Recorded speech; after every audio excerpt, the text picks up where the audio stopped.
최근에 저희 집에 2층 침대가 생겼습니다. 어,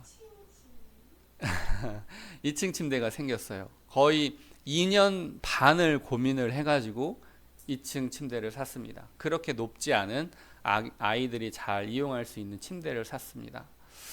왜 이 2층 침대를 샀느냐? 좀 엄마로부터 조금 떨어지라고, 독립적인 생활을 좀 하라고 이렇게 생각을 많이 하고 기다린 끝에 2층 침대를 샀어요. 그런데 생각해 보니까 저는 한 10살쯤 되어서 이제 부모님과 떨어져서 잠을 잤던 것 같아요. 그런데 그날이 아직도 생각이 나요. 부모님과 처음으로 떨어져서 잠을 잤던 그 순간이 아직도 생각이 나요. 오늘 너가 이제 10살이 되었으니까 이제 엄마 아빠는 다른 방에서 잘 거야. 너 혼자 자는 거야. 그 작은 방에 불이 꺼진 다음에 깜깜해지고, 그리고 나서 이제 혼자 잠을 자는데 좀 두려웠던 것 같아요. 두려웠던 것 같아요.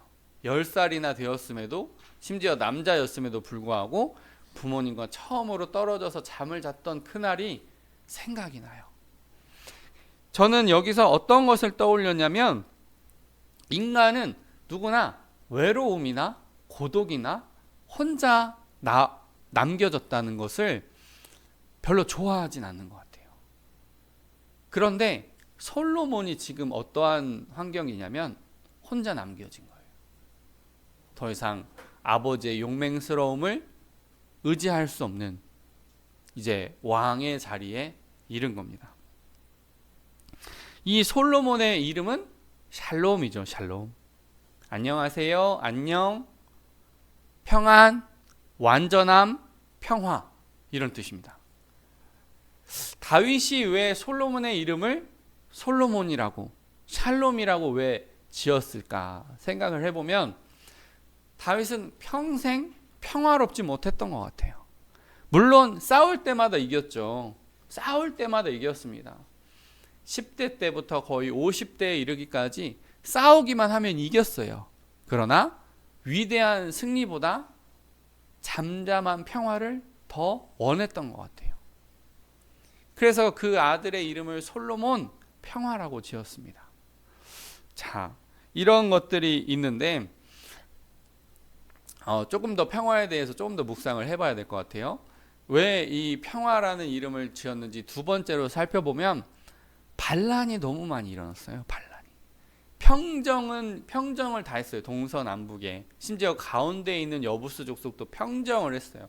그런데 총 6번의 반란이 있어요. 살면서. 에돔의 반란, 모압의 반란, 그 다음에 암몬의 반란. 총 이거는 이제 외국인들이 반란을 일으킨, 이민족이 반란을 일으킨 경우고요. 또 자기 아들 압살롬의 반란. 두 번째 베냐민 지파의 세바의 반란. 그 다음에 아도니아의 반란. 그리고 또 아들의 반란이에요. 그러니까 6번이나 반란을 일으켰는데 심지어 그 중에 2번은 자기 아들이야. 그러니까 이 다윗 안에는 정말 깊숙하게, 오죽하면 왕으로 지내는 것보다 성전 문지기로 사는 게 낫겠다 할 정도로, 그 정도로 평화를 원했던 거예요. 그래서 그 솔로몬의 이름을 평화라고 지었는데, 이 이스라엘이 평화로우려면, 또한 왕으로서 평화로우려면 참 힘들어요. 거기는 완전한 중개무역 지대이기 때문에 이집트, 애굽에서의 수많은 이 밀과 그 다음에 비옥한 초스달 지역에서 문명국, 이 중간 교역국으로서 이스라엘은 엄청나게 많은 이득을 얻을 수 있었고, 심지어 솔로몬 시대 때 그런 중개무역으로 많은 은을 축적을 했습니다. 그런데 이 솔로몬의 개인적인 운명을 보면, 여러분 혹시 그 영화나 드라마 같은 데 보시면, 사극 같은 데 보시면 여인들끼리 엄청 치열하게 싸우는 거 알아요? 뭐 여인천하라고 하는 그런 드라마도 있어요. 저는 보지는 않았는데, 누가 왕의 아들을 이제 출산을 해가지고 다음 차기 그 왕으로 세움을 받느냐, 누가 태자가 되느냐, 이거 가지고 뭐 서인, 남인, 동인 막 북인 해가지고 싸우고 뭐 노론 소론 해가지고 싸우고 누가 그 다음 대권 주자에 줄을 서느냐 이거 가지고 엄청 싸우잖아요. 그런데 솔로몬은요 정실 부인 그런 중전 아니면 후궁 서열 1, 2, 3위 그런 게 아니에요. 그런 부인에게서 태어난 아들이 아니에요. 어떠한 경로를 통해서 이 솔로몬이 태어났습니까? 왕의 불륜을 통해 가지고 심지어 살인 사건이 연관된 그 여인에게서 나왔단 말이에요. 여러분 옛날부터 조선시대 왕들이 서자 출신 왕이라고 막 그 컴플렉스가 많아요. 그러니까 장자의 아들이 돼가지고 이렇게 편안하게 왕위가 흘러갔던 적이 거의 없고 엄청나게 많은 왕들이 서자 출신이에요. 후궁을 통해서 난 자식이 왕이 된 거거든요. 자기 스스로 컴플렉스가 있어요.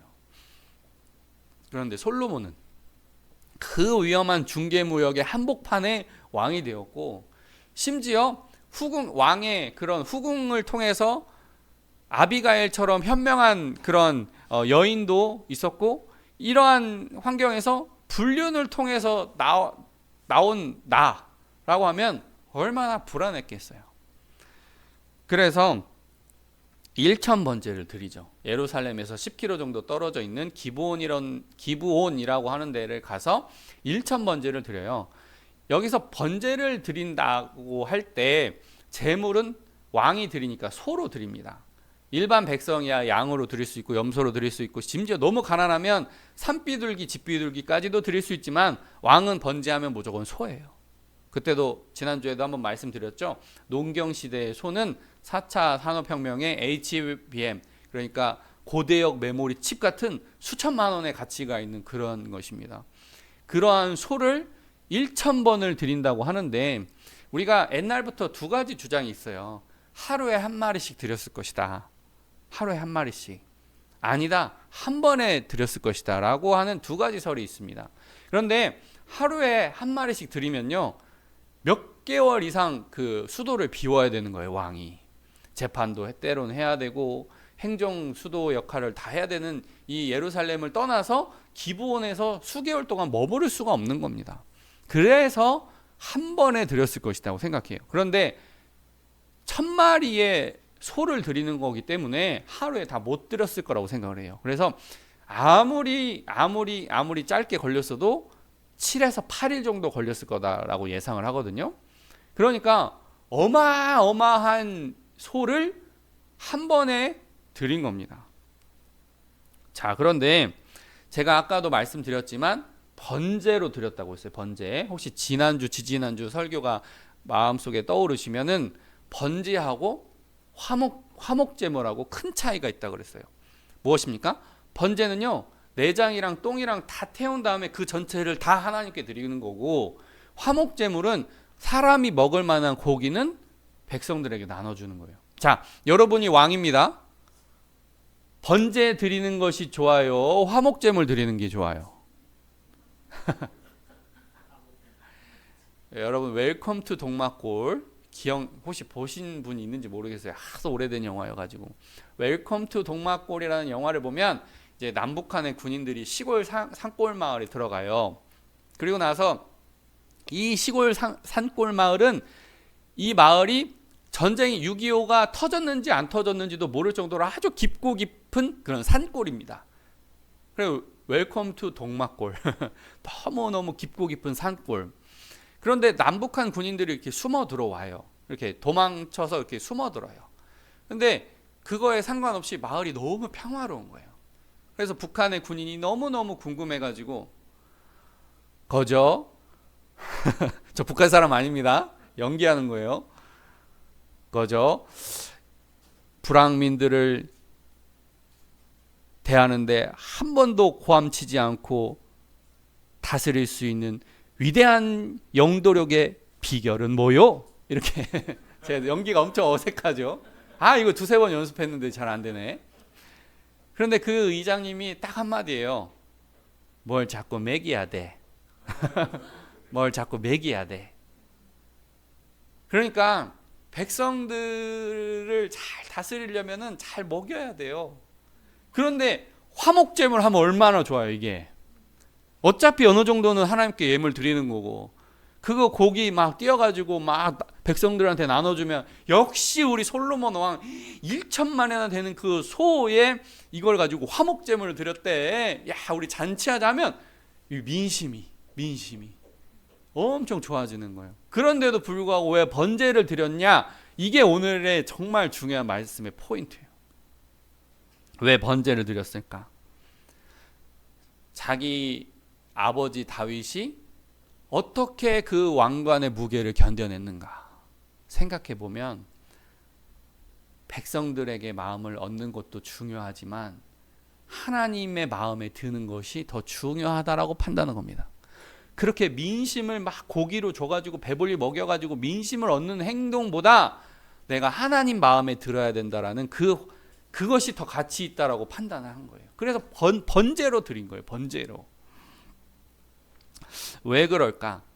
하나님이 나의 삶의 키가 된다는 것을 깨달은 거예요. 키. 여러분 집에 들어가실 때 요즘 비밀번호 많이 하시니까, 아니면 또 이렇게 옛날 어르신들은 그걸 열쇠라고 안 하고 쇳대라고 했어요. 쇳대. 쇳대, 열쇠. 이거 없으면요 집에 못 들어가요. 자동차는 10,000개의 부품을 가지고 만들어졌다고 그래요.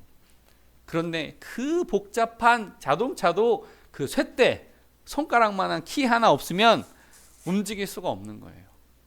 그런데 하나님이 우리 인생에 이 쇳대, 열쇠라고 하는 그 마음이 있어야 하나님 앞에 드리는 것이 아깝지 않게 되는 겁니다. 모세 때 하나님이 함께 하신 것과 같이 여호수아에게도 하나님이 함께 하신다. 이게 솔로몬의 마음속에 확신이 든 거예요. 마치 다윗 왕, 내 아버지와 함께 하셨던 하나님이 나에게도 함께 하시면 능치 못함이 없다. 그런 생각이 든 거예요. 다윗이 예루살렘 성을 도망갈 때 그 연로하신 정치 원로 할아버지쯤 되는 그 장로님들이 고개를 숙이면서, 왕이시여 당신 마음대로 하옵소서, 우리는 당신의 종입니다. 이게 쉬운 일입니까? 자기보다 연배가 20, 30살 많은 그 할아버지 정치 원로 최고 지혜로운 장관급 인사들이 고개를 숙이면서, 지금 도망가는 처지에 다 왕을 버려도 될 만한 그런 상황에, 왕이시여 당신 마음대로 하옵소서, 우리는 당신의 종입니다. 어떻게 이런 충성심을 끌어올 수 있냐는 거예요. 이해가 안 되는 거예요. 우리나라 조선의 임진왜란 보면 막 같이 도망간 신하들이 별로 없고 다 도망가는데, 한꺼번에 그 결집해가지고 다윗왕을 따라가는 능력은 다윗이 하나님과 함께 한다는 그 확신 없으면 못 따라가는 겁니다. 생각해 보세요. 자, 이어지는 본문 제가 좀 읽어보면서 또 말씀 나누겠습니다. 4에서 5절. 이에 왕이 제사하러 기브온에 가니 거기는 산당이 큼이라 솔로몬이 그 제단에 1,000번제를 드렸더니 기브온에서 밤에 여호와께서 솔로몬의 꿈에 나타나시니라. 하나님이 이르시되 내가 내게 무엇을 줄고 너는 구하라. 오늘은 성령 강림주일 이후 7주차이기도 하지만은 교회학교 교사의 날이에요. 교회학교 교사들을 위로하고 격려하는 그런 날이라고 달력에 쓰여 있습니다. 저희 통합 측 교회력 달력에 쓰여 있어요. 그래서 제가 아내한테 전화를 걸었습니다. 교회학교 담당하는 사람이 당신인데 뭐 갖고 싶은 게 있냐 물어봤어요. 그랬더니 아무것도 갖고 싶은 게 없대요. 제가 오늘 아침에도 물어봤습니다. 어떻게 대답하나 궁금해가지고. 이 설교 내용을 미리 얘기를 안 하고 몰래 오늘이 교회학교 교육을 담당하는 교사들을 위로하고 축복하는 날이다. 당신 뭐 갖고 싶은 거 없냐? 저희 아내는요 가끔 녹차 라떼를 좋아합니다. 녹차 라떼. 그게 힐링 중에 하나예요. 좀 이렇게 마음을 기분 좋게 하는 녹차 라떼를 좋아하는데, 요즘 또 안 먹으려고 이렇게 노력도 하는데, 녹차 라떼라도 줄까? 근데 그것도 필요 없대요. 제가 마음이 어땠겠어요?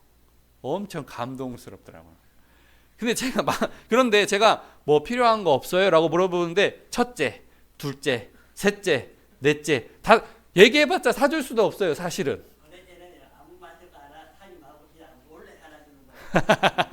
저한테 연애 코치를 하시네. 유부남한테. 아무튼 녹차 라떼라도 사줄까 그랬더니 그것도 필요 없대요. 근데 제가 감동하는 거예요. 감동. 근데 하나님이 솔로몬에게 내가 너에게 준다 이제 말해라고 할 때는요, 상황이 완전 다른 거예요. 하나님은 첫째, 둘째, 셋째, 넷째, 다섯째 못 주시겠어요? 이 세상을 창조하신 분이, 이 세상 모든 만물과 세계사를 운영해 가시는 이 하나님이 솔로몬이 첫째, 둘째, 셋째, 넷째, 다섯째 얘기해도 다 들어주실 수 있는 분이에요. 상황이 저랑 아내랑 상황에는 완전히 비교가 안 돼요. 근데 너는 구하라. 얼마나 설렙니까? 여러분은 무엇을 하나님 앞에 구하시겠어요? 주여, 로또 당첨 번호 7개만 알려주시옵소서. 그렇게 하기가 쉽습니다. 부와 명예를 다 주시옵소서. 건강도 주시옵소서. 제가 주일학교 이렇게 기도 제목 적어서 내라고 보면요, 반드시 성적이 들어갑니다. 애들이 얼마나 이 성적에 시달리는지. 기도 제목 써서 제출해, 전도사님 위해서 기도해 줄게, 이거 이렇게 딱 하면요, 거기에 반드시 성적이 들어가요. 그게 뭐예요? 부와 명예 달라는 거예요. 그거. 그러면 어른들은 조금 다르냐? 조금 다릅니다. 거기에 하나님의 나라가 흥왕하게 하여 주십시오 라고 쓰여있고, 그 뒤에 뭐가 나올까요? 비슷해요. 뭐 우리 가정 행복하게 해주세요, 건강하게 해주세요, 아무 일 없게 해주세요. 그러니까 그 비슷한 게 들어가는 거예요. 그러면 뒤에 것만, 제가 느낄 때는 뒤에 것만 쓰기가 이제 신앙이 어느 정도 성숙했기 때문에 부와 명예, 건강, 가족 간의 평안함 주세요, 그것만 쓰기에는 이제 내 신앙이 자라가지고 앞에 반드시 하나님의 나라를 쓰는 거예요. 그게 그래도 성숙한 거예요. 그게 그래도 내 욕망이 올라오더라도 그 앞에 하나님 나라를 위해서 쓰는 기도 제목이 그래도 어른다운 기도 제목이죠. 자, 그런데 솔로몬이 구하는 것이 조금 달랐습니다. 제가 본문을 좀 읽어가면서 다시 말씀 나눌게요. 6절에서 9절. 솔로몬이 이르되 주의 종 내 아버지 다윗이 성실과 공의와 정직한 마음으로 주와 함께 주 앞에서 행함으로 주께서 그에게 큰 은혜를 베푸셨고, 주께서 또 그를 위하여 이 큰 은혜를 항상 주사 오늘과 같이 그의 자리에 앉을 아들을 그에게 주셨나이다. 나의 하나님 여호와여, 주께서 종으로 종의 아버지 다윗을 대신하여 왕이 되게 하셨사오나 종은 작은 아이라 출입할 줄을 알지 못하고 주께서 택하신 백성 가운데 있나이다. 그들은 큰 백성이라 수요가 많아 셀 수도 없고 기록할 수도 없사오니 누가 주의 이 많은 백성을 재판할 수 있사오리까? 듣는 마음을 종에게 주사 주의 백성을 재판하여 선악을 분별하게 하옵소서. 주의 마음에 든지라. 이게 정말 이 핵심 중에 핵심. 주의 마음에 든지라.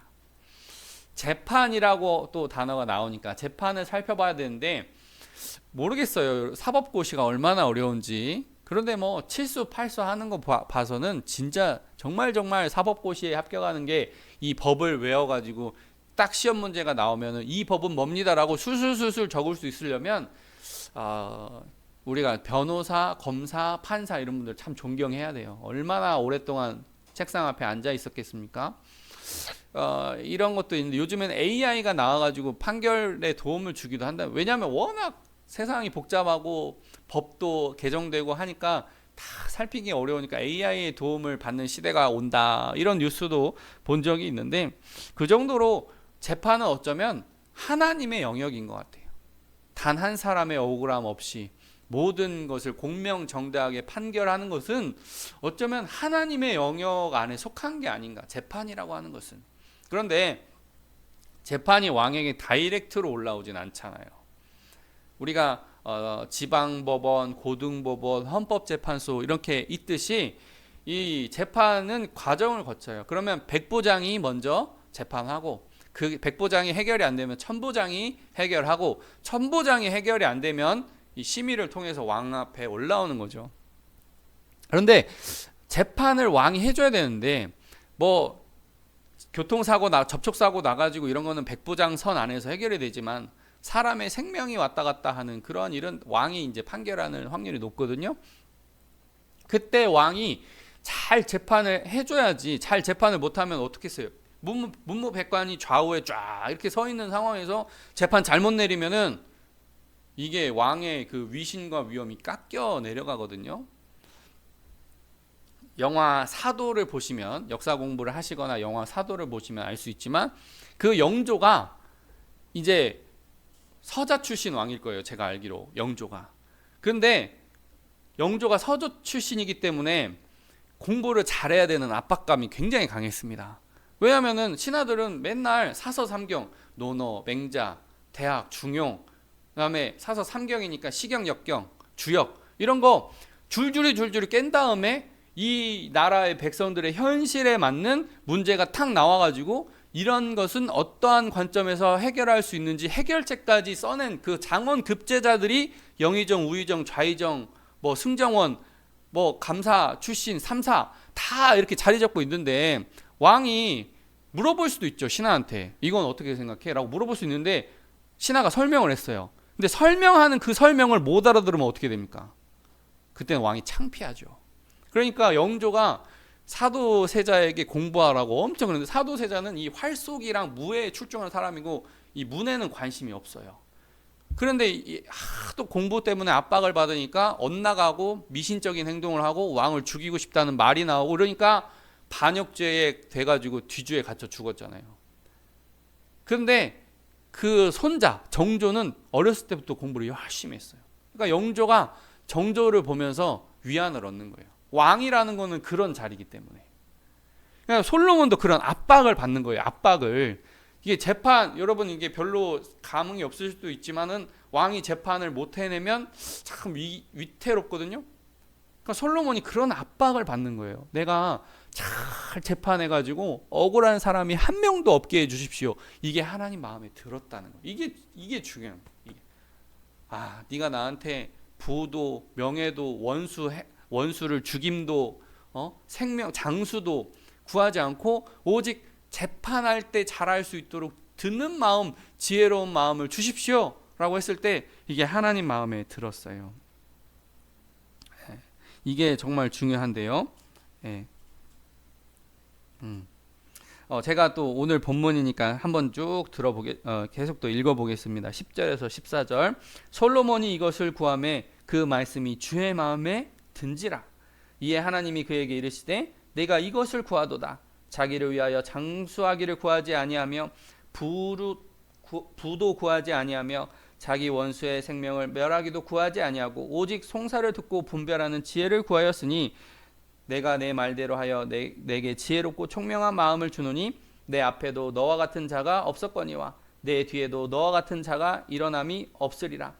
내가 구하지 아니한 부귀와 영광도 내게 주노니 내 평생의 왕들 중에 너와 같은 자가 없을 것이라. 내가 만일 내 아버지 다윗이 행함같이 내 길로 행하며 내 법도와 명령을 지키면 내가 또 내 날을 길게 하리라. 하나님이 감동하셨다는, 주의 마음에 든지라, 감동하셨다는, 느낄감, 움직일동. 여러분 누구를 한번 자기가 원하는 대로 움직여 보세요. 되나 안 되나. 사소한 부탁을 해도 들어주는 게 쉽지 않습니다. 야, 우리 같이 밥 먹자. 그렇게 해서 사람이 같이 모이게 되는 건 굉장히 어려운 일입니다. 누구를 마음에 느낄감, 느끼게 해서 움직일동, 느끼게 해서 움직이는 건요, 너무너무 어려워요. 작은 아이한테 뭘 하나 가르쳐도 그 아이의 행동을 변화시키기까지 엄청나게 많은 에너지가 들어갑니다. 그런데 하나님이 감동하셨다. 이거는 대단히 중요한 일이라고 볼 수가 있어요. 제가 신대원을 준비할 때 일입니다. 제가 여러 번 좀 말씀을 드렸지만 오늘 말씀 안에서 기도에 대한 부분이 있어서 다시 말씀을 드려요. 제가 군대를 이렇게 다녀오고 나서 신대원 준비를 할 때 대학교 3학년 때부터 시작을 했습니다. 3학년. 제가 교육학하고 역사 교육학을 복수 전공을 했어요. 엄청 뭐라고 할까, 수업을 많이 들었어요.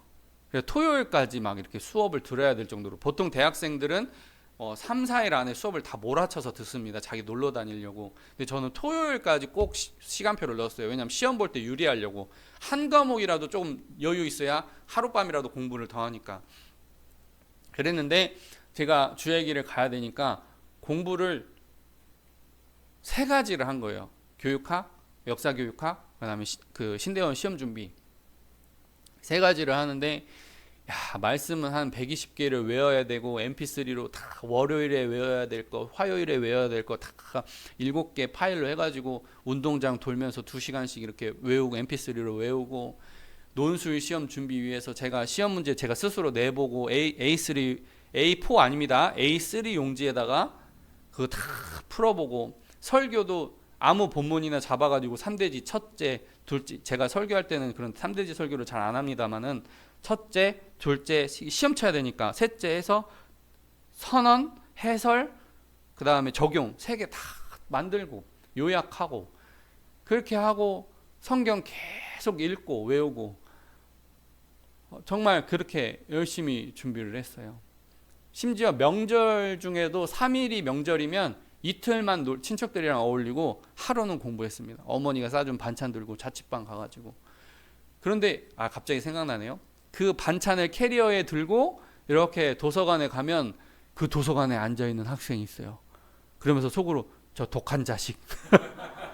나도 지금 명절에 이틀은 쉬고 하루는 공부하는데 쟤는 3일 내내 공부한 것 같거든. 속으로 독한 자식. 욕하면 안 되는데 독한 자식. 그러면서 그렇게 공부를 열심히 했어요. 그러면서 한자 3급 자격증 따고 2급 자격증 따고 너무너무나 열심히 공부를 했는데 그러니까 너무너무 공부를 열심히 하니까 왜냐하면 1등 안 하면은 학비가 해결이 안 되니까 난 반드시 한일장신대학교 1등으로 들어가야 이 장학금 문제 해결하니까 그때 1등은 그런 장학금의 혜택도 있지만은 한일장신대학교가 좋은 게 스쿨버스 무료였어요. 그리고 스쿨버스가 무료였고 그 다음에 기숙사도 되게 저렴했습니다. 그러니까 저는 그런 혜택이 아니면 안 되니까 그렇게 열심히 막 전북대병원 그 의사 선생님이 제 엉덩이에 난 종기 짜주면서 10시간 반씩 공부하는 건 공부도 아니야. 12시간씩 공부해야 돼. 이러면서 그렇게 열심히 공부를 했는데 제가 그렇게 열심히 공부를 하니까 기도가 어떤 기도가 나오냐면 내 턱 밑까지 차오르는 기도가 주님 저 1등하게 해주세요. 여기까지. 주님 저 1등하게 해주세요. 기도가 여기 턱 밑까지 차오르는 거예요. 꾹 참고. 왜냐하면 제가 몇 등 할지 누가 알겠어요. 토익 시험 같은 거는 중간고사 이렇게 토익 시험 쳐보면 내가 몇 등 하는지 나오지만 학교 성적 같은 거는 시험을 쳐보면 몇 등 하는지 성적표가 딱 나오지만 이 신대원 시험은 그런 게 없는 거예요. 경쟁자가 얼만큼 열심히 공부를 하는지 경쟁자라고 하면 안 되지. 우리 동기들이 얼마나 열심히 공부하는지 모르니까 나는 아무튼 2등보다는 공부를 열심히 해야 되니까 열심히 했어요. 여기까지 턱 밑까지 차오르는데 속으로는 그런 마음이 있지만은 이렇게 기도할 때는 꾹 참고 주님 제가 재수 삼수 하더라도 이 길을 포기하지 않게 해주세요라고 기도했어요. 거의 날마다. 그게 하나님 마음에 들었나 봐요. 제가 그렇게 기도한 게 하나님 마음에 들었나 봐요. 얘가 주의 길을 포기하지 않고 가게 해달라는 그 기도를 한 게 하나님 마음에 들었나 봐요. 저는 37에 개척교회지만 담임 목사가 됐거든요. 보통 45세 담임 목사가 됩니다. 그러니까 저는 젊어서 담임 목사가 된 게 아니라 어려서 담임 목사가 된 거예요. 어려. 젊다는 표현으로는 안 되고 노예에 가보면은 부목사님들이 나보다 나이가 많아. 그러니까 그런데 우리 선배님들은 항상 나를 그래도 담임 목사로 취급을 해준다고 해야 되나? 대우를 해준다고 해야 되나? 항상 이렇게 높여주셔. 우리 선배님들 참 훌륭해. 그래가지고 이렇게 어린데도 여러분들을 섬길 수 있도록 이런 공간도 마련해 주시고 직함도 주시고 해서 저는 너무나 감사합니다. 우리 교회가 앞으로 더 성장하고 발전해야겠지만 일단 하나님이 우리에게 이 정도의 영역을 허락해 주셨으니까 저는 여러분들을 더 최선을 다해 섬기고 우리 교회가 조금 더 은혜 있는 교회가 되기를 저 스스로도 또 또 여러분에게도 축복하고 또 축복합니다. 우리 기도하겠습니다.